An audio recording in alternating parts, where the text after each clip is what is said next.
Hello and welcome to Examples of Play Witch Fated Souls. In this episode, we're going to be creating a character for Witch and then running him through a simple combat scenario. Character creation has 8 steps in this game. The first is to choose your fate. Your fate is determined by the type of demon you sold your soul to. The first fate are the Jinn.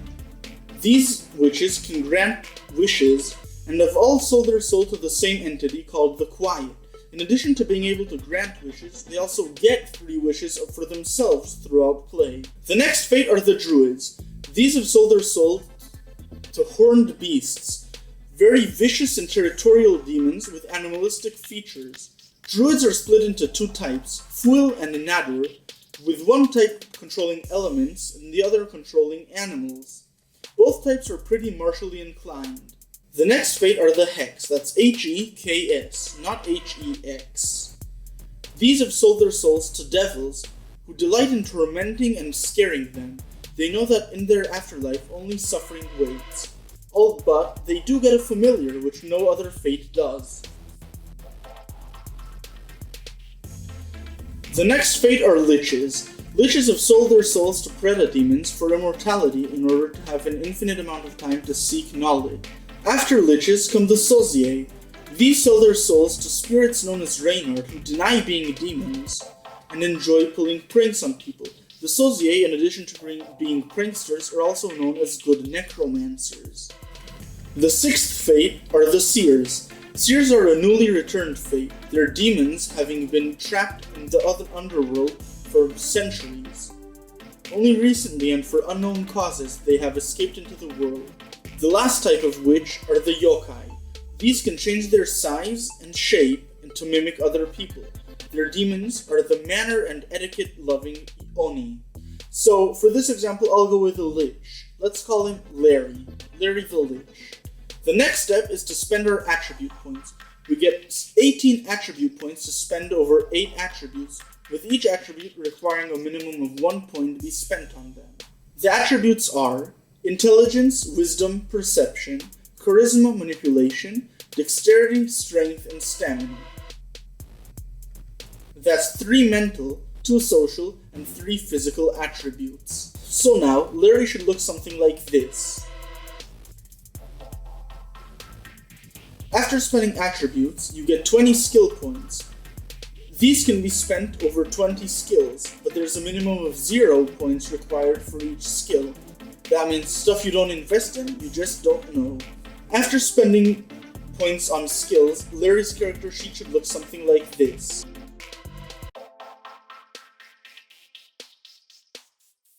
We also have to choose our skill specialty for a skill, which gives us a one-time +2 bonus on that skill each session. After skills, you have to spend your pursuit points. Pursuits are like backgrounds, bonuses, or edges, depending on the systems you know. These can be things like funds and property, but also prestige and fame. I'll go with 5 points in funds. That means Larry is nearly a millionaire, but he's homeless and unknown and unheard of. The next step is to spend points on spells. Each fate except for the Yokai get access to 2 spells. The Yokai get 3. You have 2 points to spend on spells, with each spell getting their cantrips for free. The 2 spells available to me as a Lich are Lumiere, which deals with knowledge and gaining it, and Enlever, which deals with corpses and mainly turning your opponents into them. I know that I'm going to be playing a combat scenario soon, so I'll keep Lumiere with only the cantrip and put my 2 points into Enlever. Now I have to invest in my magical talents. There are 6 talents overall: Casting, Rituals, Potions, Gauze, Sense, and Occult. Each one does different things, and you have to choose one which your character is focused on.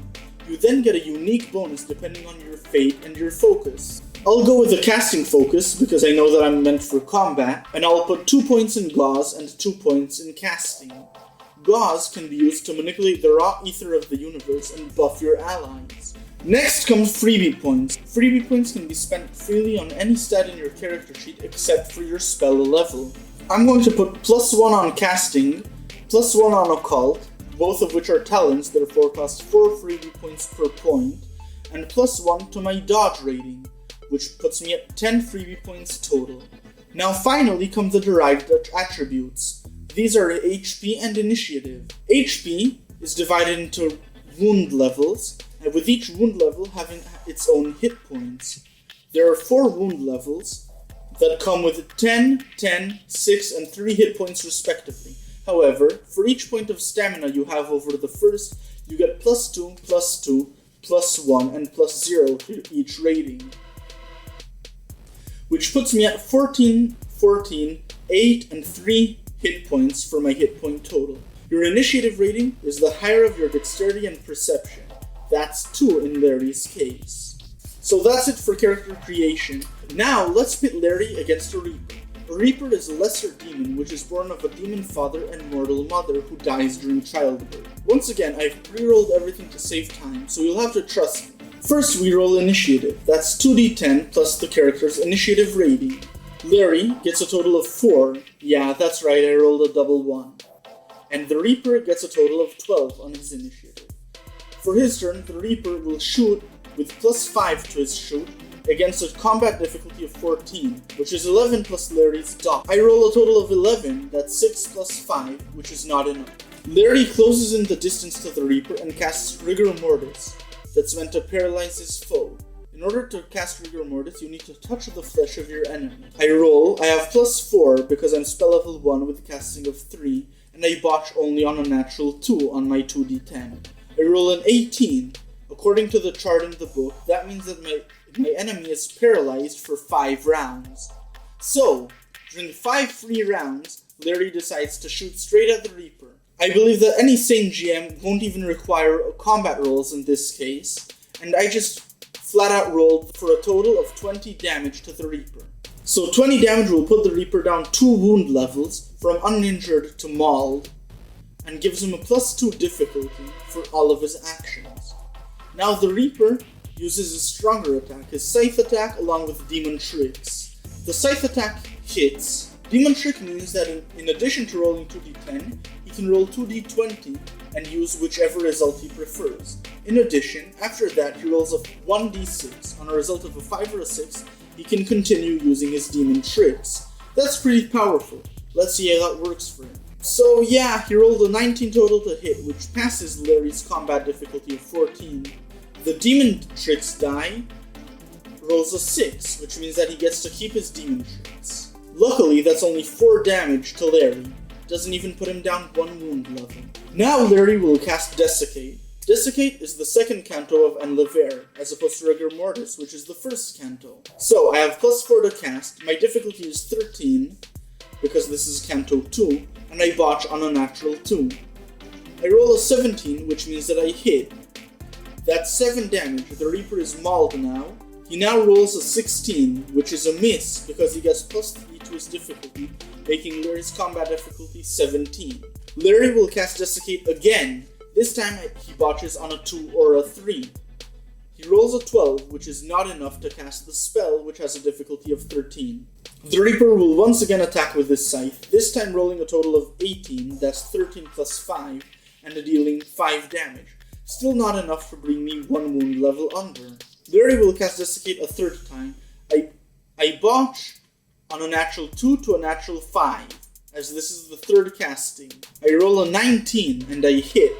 I deal 2 damage, which is enough to end the fight. So that was the combat. Short, quick, lethal, and pretty fun, if I may say so myself. And not only because I won. That was it for examples of play, Witch Fated Souls. Don't forget to like, share, and subscribe.